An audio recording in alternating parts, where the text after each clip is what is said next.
బాగుంది, ట్రైలర్ బాగుంది, ప్రామిసింగ్గా ఉంది. Thank you. మీ కష్టం కనిపిస్తుంది. ఓకే, బట్ మీకు మేము ప్రొడ్యూసర్ అంతా చాలా ఐక్యంగా ఉంటామంటారు, గిల్డ్ అంటారు, చాలా పెద్ద పెద్ద కబుర్లు అని చెప్తుంటారు. ఈ సినిమా డేట్ మీరు వేసినప్పటికీ మీది సోలో డేట్.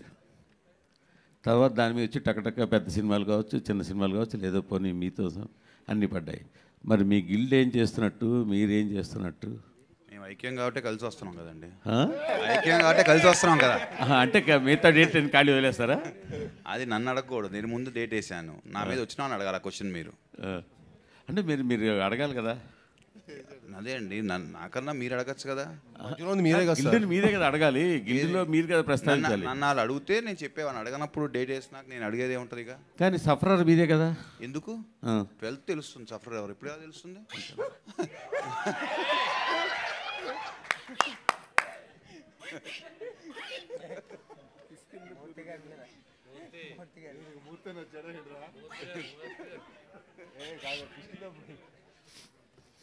కానీ ఇది సరే, మీరు జోక్గా తీసుకున్నా, లైట్గా తీసుకున్నా, బట్ ఈ ట్రెండ్ అయితే కరెక్ట్ కాదు కదా. డెఫినెట్గా కరెక్ట్ కాదు సార్. డెఫినెట్గా అందరూ ప్లాన్ చేసుకుంటే అది అందరికీ మంచిదే. ఎండ్ ఆఫ్ ద డే ప్రతి సినిమా ఆడాలి, ఆ గ్యాప్ ఉండటం అనేది it's a good trend only. మనం అందరం ఒక్కొక్క సినిమా వన్ వీక్ అలా వేసుకుంటేనే మంచిది. బట్ సర్కమ్స్టాన్సెస్ మరి వల్ల అలా చేయాల్సి వచ్చింది వాళ్ళకి. మరి సాహో గారు అదే ఆ డేట్ గురించేనండి. బేసిక్గా మీరు అన్నట్టు 12th ముందు మీరు వేశారు, బట్ ఒక 1 day ముందు 2 days ముందు 13th అనే ఒక పోస్టర్ కనిపించింది మీ ప్రొడక్షన్ హౌస్ నుంచి. సో 1 day 13th అనేసి మళ్ళీ 12th అనే పూజ చేస్తున్నారు. సో ఆ 1 day డేట్ కన్ఫ్యూజన్ ఏంటి సార్? అదేం లేదండి, మా వాళ్ళు ఊరికే కూర్చుని జస్ట్ డిస్కస్ చేస్తూ ఉన్నాము. అది బై మిస్టేక్ వాళ్ళు వేసారనమాట, మేము కన్ఫర్మ్ చేయలేదు. మా డిజిటల్ టీం వాళ్ళు ఏదో సౌండ్ చేయండిరా అంటే ఏదో సౌండ్ వస్తుందో చేసినట్టున్నారు అంతే సార్. అండ్ కిష్కిందపూడి ట్రైలర్ బాగుంది, లుక్స్ గుడ్ అండి, ఆల్ ది బెస్ట్. అండ్ మన శంకర్ వరప్రసాద్ గారు షూటింగ్ అప్డేట్ ఏంటి సార్, ఎంతవరకు వచ్చింది? వెంకటేష్ గారు ఎప్పుడు జాయిన్ అవ్వబోతున్నారు ఆ సినిమాలో? వెంకటేష్ గారు అక్టోబర్ నుంచి జాయిన్ అవుతారండి. Shooting update sir? షూటింగ్ ఇప్పుడు 5th నుంచి స్టార్ట్ అవుతుంది ఈ మంత్. ఆల్ ది బెస్ట్ అండి. కౌశిక్ గారు ఆల్ ది బెస్ట్ అండి, ట్రైలర్ బాగుంది. Thank you. And me first సినిమాకి వచ్చేసరికి చావు కబుర్ చల్లగా ఒక డిఫరెంట్ అటెంప్ట్తో డెబ్యూ ఇచ్చారు. చాలా గ్యాప్ తర్వాత మళ్ళీ ఒక మంచి విజువల్స్తో ఆయన కూడా మంచి ఫ్రీ హ్యాండ్ ఇచ్చినట్టు ఉన్నారు సాహో గారు. ఆ విజువల్స్ చూస్తుంటే అవి తెలుస్తుంది కంప్లీట్లీ. సో అండ్ ఈ జానర్కి వచ్చేసరికి బేసిక్గా ఎంత మీరు మ్యాజిక్ చేసినా ఒక చిన్న రెగ్యులర్గా అనిపిస్తుంది. అంటే దెయ్యాలు, బంగ్లా అనేది. ఇది కాకుండా ఇంకేం చెప్పబోతున్నారు, ఎలా ఎంటర్టైన్ చేయబోతున్నారు? అంటే ట్రైలర్ చూస్తే కొంచెం డిఫరెంట్గానే ఉంది. అదే అడగబోతున్నాం, మీకు ట్రైలర్ రెగ్యులర్గా అనిపించిందా?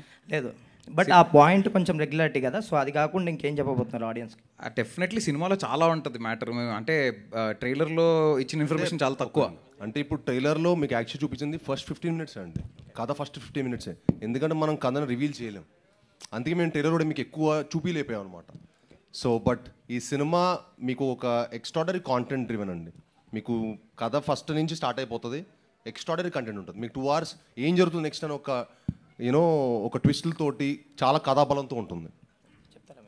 ఐ మీన్ డెఫినెట్లీ మీరు ట్రైలర్లో చూసింది ఓన్లీ సెటప్ అంతే. సో మీకు ఏ హారర్ అయినా డెఫినెట్లీ ఒక సెంట్రల్ ఎలిమెంట్ ఉంటుంది, ఆ ఎలిమెంట్ చుట్టూ తిరుగుతుంది అనేది డెఫినెట్లీ అది అన్నిట్లో ఉంటుంది. కానీ అది కాకుండా ఇంకా చాలా ఉంటుంది సినిమాలో. సో మీకు ఫస్ట్ 15 minutesలో వన్స్ మీరు స్టోరీ లోపలికి ఎంటర్ అయిన తర్వాత నుంచి every scene will be unfolding until the climax. So climax వచ్చేదాకా ప్రతిసారి ఏదో ఒకటి కొత్తగా తెలుస్తూనే ఉంటుంది. సో ఆ క్యూరియాసిటీ 100% ఉంటుంది. And that is what we took care of యాక్చువల్గా. రైటింగ్లో ఆ ఫ్రెష్నెస్ ఉండాలి, ప్రతి సీన్ కొత్తగా ఉండాలని అనుకునే మేము దానికోసమే ట్రై చేసాం. అండ్ అది 100% అచీవ్ అయ్యామని మేము చాలా స్ట్రాంగ్గా నమ్ముతున్నాం. అనుపమ గారు చెప్పండి. ఏంటి మీరు చాలా అన్ఇంట్రెస్టెడ్గా కనిపిస్తున్నారు? నాకు ఒంట్లో బాగాలేదండి. అప్పుడు ఎంత ఇంట్రెస్ట్ వస్తుంది, జ్వరం. అవునా? అయ్యో, అంటే ఏంటో వచ్చిన దగ్గర చూస్తుంటే మీరు చాలా అన్ఇంట్రెస్టెడ్గా కనిపిస్తున్నారు. అదే జ్వరం అండి. సో నాకు ఒంట్లో బాగాలేదు, కానీ మన సినిమా కదా ప్రమోట్ చేయాలి కదా అని వచ్చేసాను. Very good, very good, very good. Saaho గారు సార్ ఇప్పుడు చిరంజీవి గారితో ఒక పెద్ద సినిమా చేస్తున్నారు, 200-250 కోట్లు పైనే ఉంటుందేమో. పైగా మరో పక్కేమో ఒక మీడియం రేంజ్ సినిమాలు కూడా మీరే ప్రొడ్యూస్ చేస్తున్నారు మీ ప్రొడక్షన్ హౌస్ నుంచి. అంటే ఏది ఎక్కువ కంఫర్ట్ ఉంది, ఏది ఎక్కువ టెన్షన్తో ఉంది అంటారు? లేదండి, ప్రతి సినిమాకి 2 ఉంటాయి, కంఫర్ట్ ఉంటుంది, టెన్షన్ ఉంటుంది. Depending on movie to movie. అట్లాగా మనం ఈ ఫీల్డ్ మనం నచ్చే వచ్చాం కాబట్టి everything we have to take it in a positive way only కదా. టెన్షన్ ఉన్నా చేయాలి, కంఫర్ట్ ఉన్నా చేయాలి. అంటే చాలామంది ప్రొడ్యూసర్లు ఈ మధ్యకాలంలో ఎక్కువగా మాట్లాడే మాట పెద్ద సినిమాలు చేసుకోవడమే కంఫర్ట్, చిన్న సినిమాలు మీడియం సినిమాల మీద రిస్క్ ఎక్కువ ఉంటుంది అంటున్నారు. ఏంటి మీ ఉద్దేశం ఏంటి, ఎలా నడుస్తుంది ఇండస్ట్రీ ట్రెండ్? అది ఏంటంటే కొంచెం ఈ లాస్ట్ 6 months నుంచి ఓటీటీ ప్రాబ్లం వల్ల ఆ ఫీలింగ్ అయితే ఉందండి.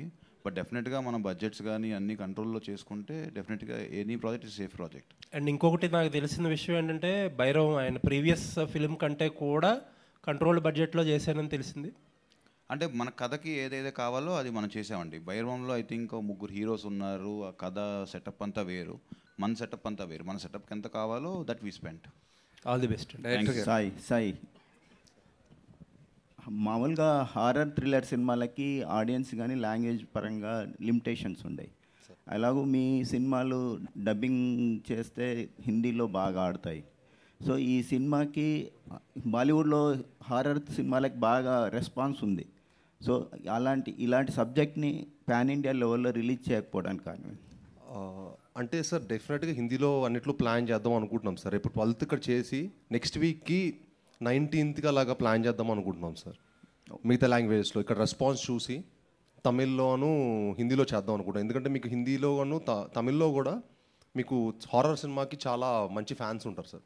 అంటే మీకు బేసికలీ ఇలాంటి జానర్ సినిమాలకి ఏంటంటే ఉన్న లిమిటెడ్ క్రౌడ్ అయినా కూడా వాళ్ళకి చాలా హార్డ్ కోర్ ఫ్యాన్స్ ఉంటారు, చాలా ఇష్టపడి ఈ సినిమా చూస్తారు. నాకు తెలిసిన చాలామంది నా ఫ్రెండ్ సర్కిల్ అవ్వచ్చు, ఉమెన్కి కూడా. నా ఫ్రెండ్స్ అబ్బాయిల కంటే అమ్మాయిలకు కొడుతున్నారు, థ్రిల్లర్ సినిమా అంటే కదా, హారర్ మిస్టరీ అంటే కదా, సో ఈ సినిమా చూడాలని ఉంది అని. సో ఆ ఎగ్జైట్మెంట్ మీకు చాలా ఉంటుందండి. అనుపమ గారు చెప్పండి. ఒక గ్లామర్ హీరోయిన్ని ఒక గోస్ట్గా చూపించాలని డైరెక్టర్ చెప్పినప్పుడు మీ రియాక్షన్ ఏంటండి? నేను చాలా ఎక్సైటెడ్ అయిపోయానండి. నేను ఎప్పటి నుంచో వెయిట్ చేస్తున్నాను ఒక హారర్ ఫిల్మ్ చేయడానికి, కానీ రైట్ ఆపర్చునిటీ దొరకలేదు. సో మా అమ్మ ప్రతిరోజు మార్నింగ్ నన్ను చూసినప్పుడు దెయ్యంలో ఉన్నామని చెప్పేది. సో అది చాలా రిలేటబుల్. అది నాకు అది ఇంత పర్ఫెక్ట్గా నేను సెట్ అవుతాను, ఎందుకు నాకు మంచి స్క్రిప్ట్ రావట్లేదు అని అనుకుంటే ఈ బాట్ మీ script like grab it. Okay, good luck అండి. Thank you so much. Director గారు ఇక్కడ ఈ కథ చెప్పడానికి మోటివేషన్ ఏంటి, మీ ఇన్స్పిరేషన్ ఏంటి? సో అంటే ఒకటి ఏంటంటే మన దగ్గర ఒక proper horror mystery kind of setup వచ్చి చాలా కాలం అయింది. So that is one main reason.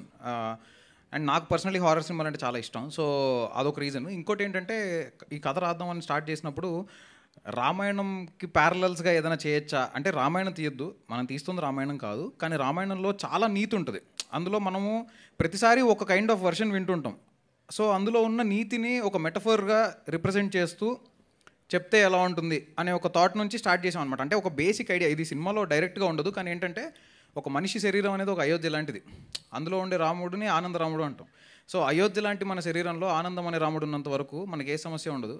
ఎప్పుడైతే ఆ ఆనందాన్ని అయోధ్య దాటి ఆనందరాముడు ఎప్పుడైతే అయోధ్య దాటి అరణ్యానికి వెళ్తాడో అప్పుడే అలాంటి శూన్యమైన శరీరానికి ఎలాంటి దుష్టశక్తులను ఆవహించగలవు. అలాంటి కైండ్ ఆఫ్ ఒక ప్రిమైస్ అనుకుని, ఇది సినిమాలో డైరెక్ట్గా ఉండదు but this is a metaphorical representation అని అనుకుని మేము బ్యాక్ ఎండ్లో మేము చాలా అనుకుంటాం కదా రాసేటప్పుడు. సో అలా అనుకుని స్టార్ట్ చేసాం. ట్రైలర్లో చూస్తే నెంబర్ ఆఫ్ బేబీ షాట్స్ ఉన్నాయి, హీరో గారు కూడా ఒక బేబీని సేవ్ చేస్తున్నారు. Is it based on any cult who are trying to kill infants and babies? No not at all.